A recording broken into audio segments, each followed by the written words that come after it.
ಎಲ್ಲ ಇಸ್ಲಾಂ ಬಾಂಧವರು ಮತ್ತು ಅದರಲ್ಲಿಯೂ ನದಾಫ್ ಪಿಂಜಾರ್ ಸಮಾಜದವರಲ್ಲಿ ಈ ಮೂಲಕ ವಿನಂತಿ ಮಾಡಿಕೊಳ್ಳುವುದೇನೆಂದರೆ, ತಮ್ಮೆಲ್ಲರಿಗೂ ಗೊತ್ತಿದ್ದಂತೆ ಈಗ ರಂಜಾನ್ ತಿಂಗಳಲ್ಲಿ ಇದ್ದೇವೆ. ನಾವೆಲ್ಲರೂ ಅಲ್ಲಾಹನ ಕೃಪೆಯಿಂದ ನಾವೆಲ್ಲರೂ ಉತ್ತಮವಾದ ಒಂದು ಬೆಳವಣಿಗೆ, ಅಭಿವೃದ್ಧಿ, ಹಿತಾಸಕ್ತಿಯನ್ನು ಸಮಾಜಕ್ಕೆ ಕೊಡುಗೆಯಾಗಿ ಕೊಡಬೇಕಾಗಿರುವುದರಿಂದ ತಾವು ಎಲ್ಲರೂ ಸಹ ಅಲ್ಲಾಹನ ಕೃಪೆಯಿಂದ ಸಮಾಜಕ್ಕೆ ಸಹಾಯ ಮಾಡಬೇಕು. ಭಾಳಷ್ಟು ಜನ ನಾವೇನು ತಿಳ್ಕೊಂಡ್ಬಿಟ್ಟಿದ್ವಿ, ನಾವು ಸಂಘಕ್ಕೆ ಕೊಡ್ತೀವಿ ಅಂತ ತಿಳ್ಕೊಂಡಿದ್ದೀರಿ. ದಯಮಾಡಿ ಸಂಘಕ್ಕಲ್ಲ, ಅದು ಸಮಾಜಕ್ಕೆ. ತಮಗೆಲ್ಲರಿಗೂ ಗೊತ್ತಿದ್ದಂಗೆ ಈಗಾಗಲೇ ಅನೇಕ ಬಡ ಪ್ರತಿಭಾನ್ವಿತ ವಿದ್ಯಾರ್ಥಿಗಳನ್ನು ನಾವು ಉಚಿತವಾಗಿ ಶಿಕ್ಷಣದ ಮೂಲಕ ಸಹಾಯ ಹಸ್ತ ನೀಡ್ತಾ ಇದ್ದೀವಿ. ಅದನ್ನು ಮುಂದುವರಿಬೇಕಾದರೆ ಆರ್ಥಿಕ ಬೆಂಬಲ ಬಹಳ ಮುಖ್ಯ ಅನ್ನೋದು ಎಲ್ಲರಿಗೂ ಗೊತ್ತಿರತಕ್ಕಂಥ ಸಂಗತಿ. ಈಗಾಗಲೇ ನಮ್ಮ ಸಂಘದಿಂದ ಮನವಿ ಪತ್ರಗಳನ್ನು ಎಲ್ಲರಿಗೂ ಕಳಿಸಿಕೊಟ್ಟಿದ್ವಿ.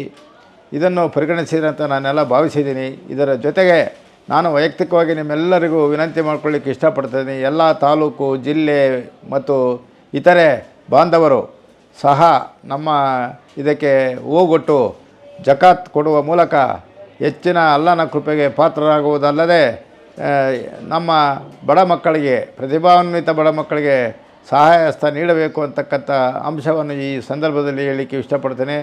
ತಮಗೆಲ್ಲ ಗೊತ್ತಿದೆ, ಈಗಾಗಲೇ ನಾವು ಸುಮಾರು 42 ಲಕ್ಷ ರೂಪಾಯಿಗಳನ್ನು ನಾವು ಸಹಾಯ ಮಾಡಿದ್ದೀವಿ. ಇನ್ನೂ ಭಾಳಷ್ಟು ಅವರಿಗೆ, ಯಾಕೆಂದರೆ ಇಂಜಿನಿಯರಿಂಗು, ಮೆಡಿಕಲ್ ಅಂದರೆ ಒಂದೇ ವರ್ಷಕ್ಕೆ ಮುಗಿದಿಲ್ಲ. ಕೆಲವು ವಿದ್ಯಾರ್ಥಿಗಳು 3 ವರ್ಷ ಇರುತ್ತೆ, 4 ವರ್ಷ ಇರುತ್ತೆ, 5 ವರ್ಷ ಇರುತ್ತೆ. ಅವರ ಪೂರ್ಣ ಶಿಕ್ಷಣ ಮುಗುವವರೆಗೂ ನಾವು ಸಹಾಯ ಹಸ್ತ ನೀಡಬೇಕಾಗಿರುವುದರಿಂದ ತಮ್ಮೆಲ್ಲರಿಗೂ ವೈಯಕ್ತಿಕವಾಗಿ ವಿನಂತಿ ಮಾಡ್ಕೊಳ್ತಾ ಇದ್ದೀನಿ. ಯಾಕಂದರೆ ಇದು ನಿಲ್ಲಬಾರ್ದು. ಇದು ನಿಮ್ಮ ಕನಸು. ಜೊತೆಗೆ ಇಬ್ರಾಹಿಂ ಸಾಹೇಬರು ಏನು ನಮ್ಮ ಸಂಸ್ಥಾಪಕ ಅಧ್ಯಕ್ಷರಿದ್ದಲ್ಲ, ಅವರು ನಮ್ಮ ಸಮಾಜದ ಮಕ್ಕಳನ್ನು ವಿದ್ಯಾವಂತರನ್ನಾಗಿ ಮಾಡಬೇಕು, ಅವರಿಗೆ ಸ್ವಾವಲಂಬನೆಗಳಾಗಿ ಮಾಡಬೇಕು, ಆರ್ಥಿಕ ಅಭಿವೃದ್ಧಿಗೆ ಶಿಕ್ಷಣವೇ ಶಕ್ತಿ ಅಂತಕ್ಕಂಥ ಅಂಶವನ್ನು ಹಿಂದೆ ಅವರೆಲ್ಲ ಹೇಳಿದ್ದಾರೆ. ಇದನ್ನೆಲ್ಲ ಮನಗಂಡು ಯುವಕರು ಮತ್ತು ಮಹಿಳೆಯರು, ಈಗಂತೂ ಮಹಿಳೆಯರು ಸಹಾಯ ಹಸ್ತ ನೀಡಲಿಕ್ಕೆ ಭಾಳ ಸುಲಭ ಅಂತ ಭಾವಿಸಿದ್ದೀನಿ.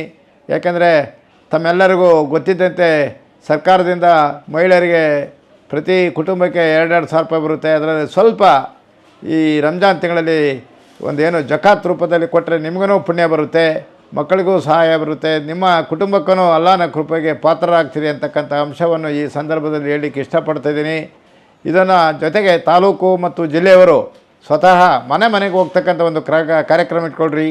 ಯಾವ ರೀತಿ ನೀವೇನು ಸೆನ್ಸಸ್ ಮಾಡಬೇಕಾದ್ರೆ, ಜನಗಣತಿ ಮಾಡಬೇಕಾದ್ರೆ ಮನೆಗೆ ಹೋಗಿ ಎಲ್ಲ ಜನಗಣತಿ ಮಾಡಿದರೋ, ಅದೇ ರೀತಿಯಾಗಿ ಎಲ್ಲ ಒಂದೊಂದು ತಾಲೂಕಿನಲ್ಲಿ 50 ಸದಸ್ಯರಿದ್ದೀರಿ ಘಟಕದಲ್ಲಿ. ಅವರೆಲ್ಲರೂ ಮನೆಗೆ ಹೋದರೆ ಖಂಡಿತವಾಗಿ 100 ರೂಪಾಯಿನೇ ಕೊಡಲಿ, 50 ರೂಪಾಯಿ ಕೊಡಲಿ, 1000 ರೂಪಾಯಿನೇ ಕೊಡಲಿ, 500 ರೂಪಾಯಿನೇ ಕೊಡಲಿ, ಅಲ್ಲಾಹನ ಕೃಪೆಯಿಂದ ಅವ್ರು ಎಷ್ಟು ಕೊಡಲಿಕ್ಕೆ ಶಕ್ತಿ ಇತ್ತು ಅಷ್ಟನ್ನು ಕಲೆಕ್ಟ್ ಮಾಡಿದರೆ ಇದೇನು ದೊಡ್ಡದಾಗೋದಿಲ್ಲ. ನಾವು ಕನಿಷ್ಠ ಒಂದೊಂದು ತಾಲೂಕಿನಿಂದ 25,000 ರೂಪಾಯಿಗಳನ್ನು ನಿರೀಕ್ಷೆ ಮಾಡಿದ್ದೀವಿ. ಇಷ್ಟನ್ನು ಕನಿಷ್ಠ, ಅದು ಹೈಯೆಸ್ಟ್ ಎಷ್ಟಾದರೂ ಮಾಡ್ಬೋದು. ದಯಮಾಡಿ ಒಂದು ನಂಬಿಕೆ ಮತ್ತು ವಿಶ್ವಾಸ, ಶಾಂತಿ, ನೆಮ್ಮದಿಯನ್ನು ನಾವು ಕಾಪಾಡ್ಕೋಬೇಕಾದ್ರೆ ಒಂದು ವಿಶ್ವಾಸವನ್ನು ಭಾಳ ಮುಖ್ಯ. ಯಾಕಂದರೆ ಅಲ್ಲಾಹ ಹೇಳೋದ ಅದನ್ನೇ, ಎಲ್ಲಿ ವಿಶ್ವಾಸ ಇರುತ್ತೋ, ಎಲ್ಲೂ ನಂಬಿಕೆ ಇರುತ್ತೋ ಅಲ್ಲಿ ಅಲ್ಲಾಹನ ಕೃಪೆಗೆ ಪಾತ್ರ ಆಗ್ತೀವಿ.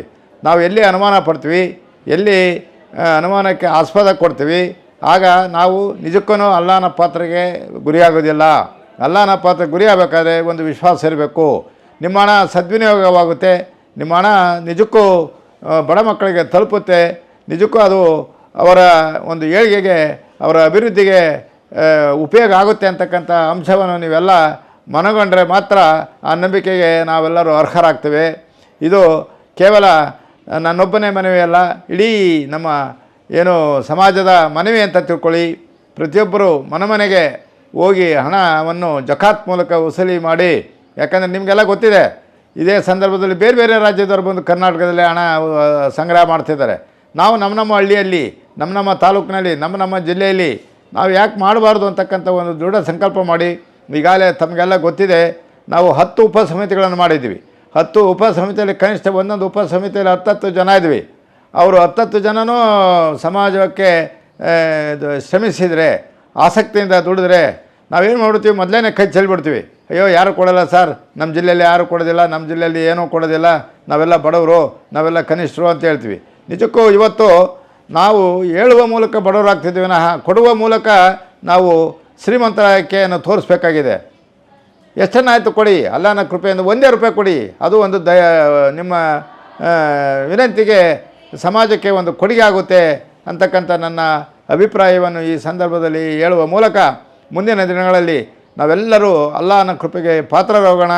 ಮುಂದೆ ಸರ್ಕಾರದ ಹಂತದಲ್ಲಿ ಅನೇಕ ಸವಲತ್ತುಗಳನ್ನು ಪಡೆಯುವ ಮೂಲಕ ಎಲ್ಲರಿಗೂ ಅಭಿವೃದ್ಧಿಯ ಪಥದಲ್ಲಿ ಹೋಗ್ತಕ್ಕಂಥ ಒಂದು ವಿಚಾರ ಮಾಡೋಣ ಅಂತಕ್ಕಂಥ ಅಂಶವನ್ನು ಈ ಸಂದರ್ಭದಲ್ಲಿ ಹೇಳಿ ನಾವೆಲ್ಲರಿಗೂ ಮತ್ತೊಮ್ಮೆ ಧನ್ಯವಾದ ಹೇಳಿ, ಇವತ್ತಿನಿಂದಲೇ ಈ ಕಾರ್ಯರೂಪಕ್ಕೆ ನೀವೆಲ್ಲರೂ ನಿರತರಾಗ್ತೀರಿ, ಮಾಡ್ತೀರಿ.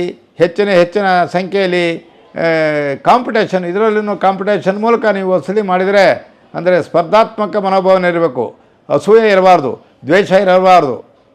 ಸ್ಪರ್ಧಾತ್ಮಕ ಮೂಲಕ ನಾವು ಮಾಡೋಣ ಅಂತಕ್ಕಂಥ ಒಂದು ಭಾವನೆ ಬಂದರೆ ನಿಜಕ್ಕೂ ನಾವು ಮಕ್ಕಳ ಅಥವಾ ಸಮಾಜದ ಅಥವಾ ಬಡವರ ಅಥವಾ ಏನು ದೀನ ದಲಿತರ ಸಹಾಯಕ್ಕೆ ನಾವು ಮುಂದಾಗ್ತೀವಿ ಅಂತಕ್ಕಂಥ ಅಂಶವನ್ನು ನಿಮ್ಮೆಲ್ಲರ ಗಮನಕ್ಕೆ ತಂದು ಇವತ್ತು ವಿನಯಪೂರ್ವಕವಾಗಿ ಕೇಳ್ಕೊಳ್ತೀನಿ.